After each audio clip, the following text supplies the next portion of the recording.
Białystok został zdobyty przez wojska bolszewickie, zaczęły się tutaj tworzyć komitety rewolucyjne, w zasadzie wprowadzono język rosyjski, od razu wyszły odezwy o upaństwowieniu. Na czele z Julianem Marchlewskim, Feliksem Kohnem i Feliksem Dzierżyńskim próbowali nacjonalizować to państwo polskie. Natomiast faktem jest, że po kilku tygodniach już dało się zauważyć, że te działania bolszewickie nie zakończą się jakimiś poważniejszymi sukcesami. Próba tworzenia tutaj na przykład Polskiej Armii Czerwonej zakończyła się tak naprawdę niczym.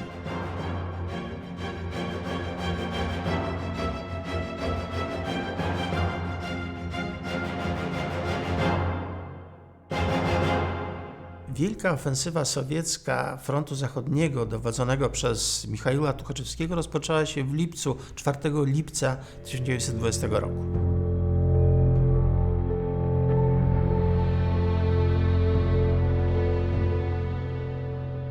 Ta ofensywa rzeczywiście od początku nabrała dość dużego tempa.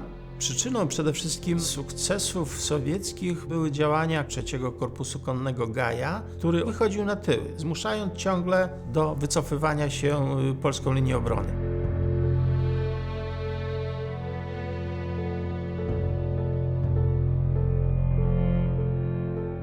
Polacy zaczęli ponosić porażki na tak zwanym froncie wschodnim, którym dowodził generał Stanisław Szeptycki.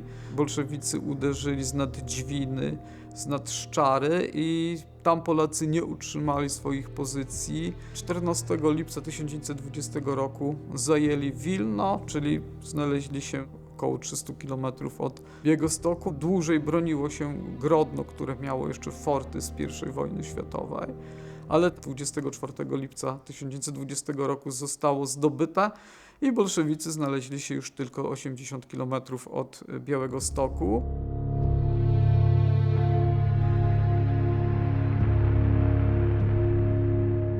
Naczelny wódz Józef Piłsudski zakładał obronę Białegostoku i Brześcia.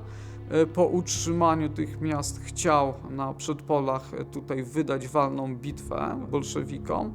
Jednakże, jak to na wojnie, losy inaczej się potoczyły. Nie doceniono ówcześnie znaczenia Osowca. Bardzo słabo obsadzono Osowiec, dlatego że generał Jan Romer, który zaczął dowodzić tutaj wojskami polskimi na froncie wschodnim, właśnie przygotowywał się do obrony Białegostoku, ale trzeba podkreślić, Białystok nie był miastem łatwym do obrony, nie było tu żadnych umocnień. Generał Romer nie przewidział tego, że Osowiec może być zdobyty. Po zdobyciu tego miejsca Rosjanie zaczęli wychodzić na tyły polskie, szli w stronę Łomży. Pozostanie w Białymstoku groziło odcięciem oddziałów polskich.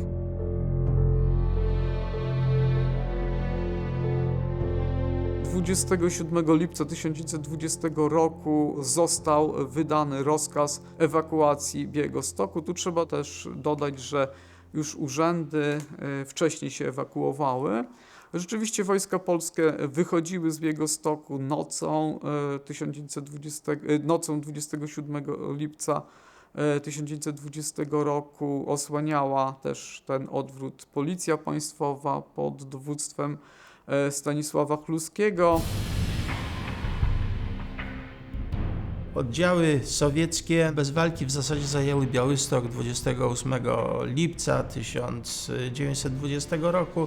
W miarę zajmowania tych terenów oczywiście wkraczała tutaj nie tylko armia sowiecka, ale wkraczały także różnego rodzaju komórki propagandowe, polityczne, które próbowały organizować tutaj nową rzeczywistość.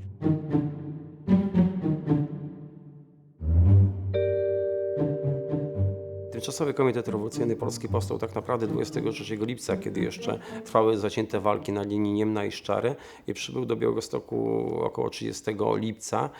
Zainstalował się początkowo w Pałacu Branickich, potem zmienił swoją siedzibę przy ulicy Warszawskiej.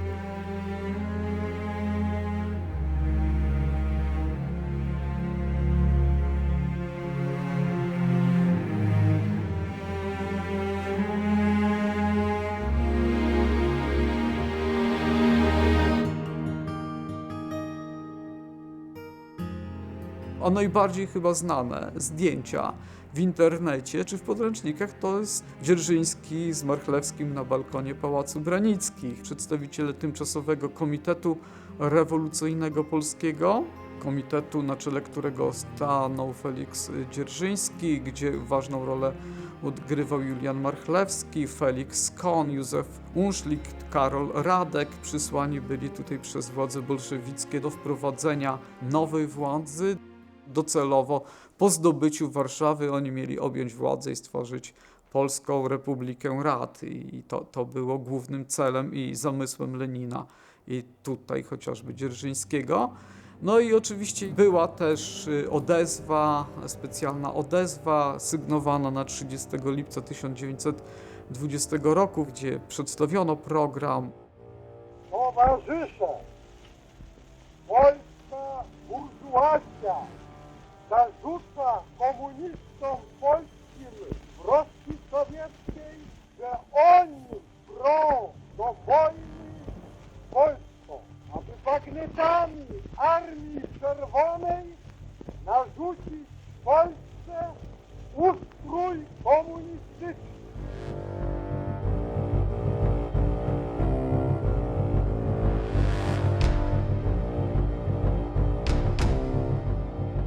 Oczywiście to wszystko było za bolszewickie pieniądze. Na początek Lenin przeznaczył na działania tymczasowego komitetu około 2 miliardów rubli, także pieniądze na propagandę były, na urządzenie tutaj też administracji były. W samym Białymstoku, powiedzmy sobie, sytuacja społeczna, społeczno-polityczna była, jak się mogło wydawać, stronie bolszewickiej sprzyjająca, gdyż było to miasto, pierwsze większe miasto, w którym stosunkowo duże były środowiska robotnicze. Ten przemysł białostocki po wojnie znalazł się w ogromnej zapaści, w ogromnym kryzysie, spadek produkcji, brak surowców. To wszystko spowodowało, że było też ogromne bezrobocie. Nam się chleb kojarzy z biedą, ale chleb to jest jednak drogie pożywienie i dosyć luksusowe. To nie było takie proste dostać chleb, upiec chleb, jeść ten chleb, tak? Nawet te trociny w chlebie to nie jest jeszcze wyraz biedy. Wyraz biedy to jest właśnie sytuacja taka, że nie ma chleba. Co dziś dla nas jest nieakceptowalne, było taką normą, prawda, życiową, czyli właśnie brak jedzenia, brak ubrań, brak opieki medycznej, brak dachu nad głową.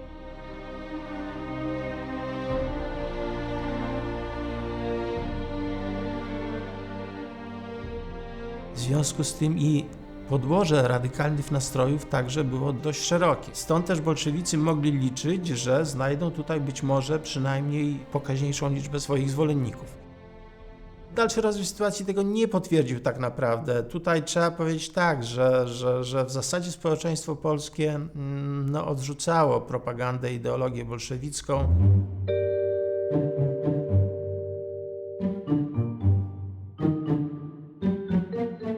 Próbowali nacjonalizować to państwo polskie, wydając kupę manifestów, kupę ogłoszeń. Były to jednak puste słowa, które nawet nie chcieli wierzyć polscy komuniści, którzy tak naprawdę nie angażowali się w to.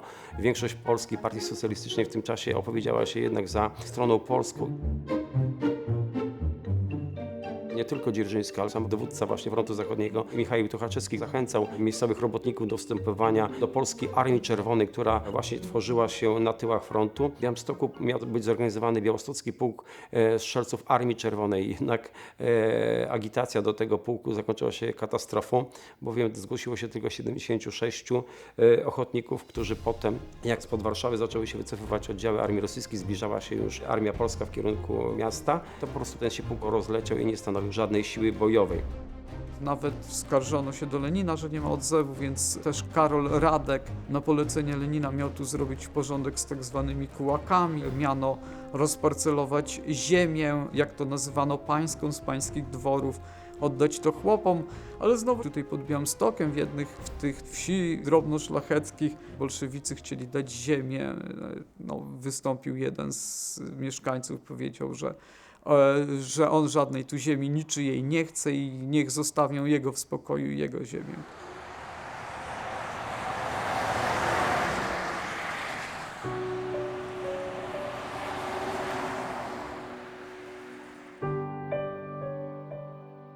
Początkowo władze sowieckie unikały jeszcze na szerszą skalę represji.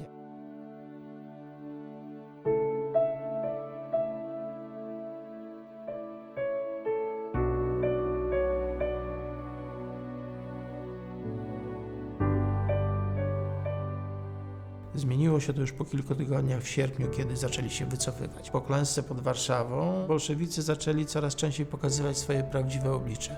A więc na przykład rozstrzeliwali, mordowali więźniów, zakładników.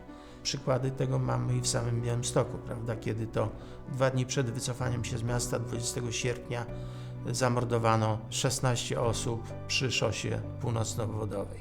10 katolików, ale także 4 Żydów, 1 ewangelik, 1 prawosławny. Byli tam też przedstawiciele różnych warstw społecznych.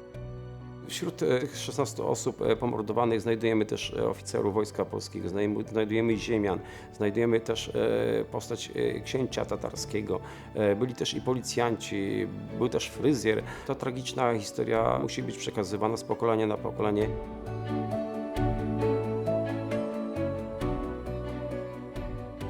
Ten przykład jakby też pokazuje, że represje bolszewickie zwracały się do ludzi różnych narodowości, różnych stanów.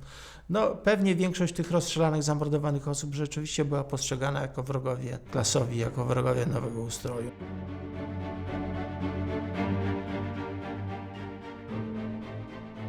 To oczywiście nie popierał władzy rewolucyjnej, był aresztowany i osadzony w areszcie śledczym przy ulicy Warszawskiej. Tam znalazło się prawie 200 osób, które mogły zakończyć swoje życie tak samo jak tych właśnie 16 pomordowanych przy szosie północno-obwodowej. Jednak im szczęśliwie udało się uniknąć tego losu, dlatego że kolumna, która eskortowała ich w kierunku Grodna, uciekła na wieść o zbliżaniu się oddziałów polskich, które już pod miasto podeszły 22 sierpnia o świcie.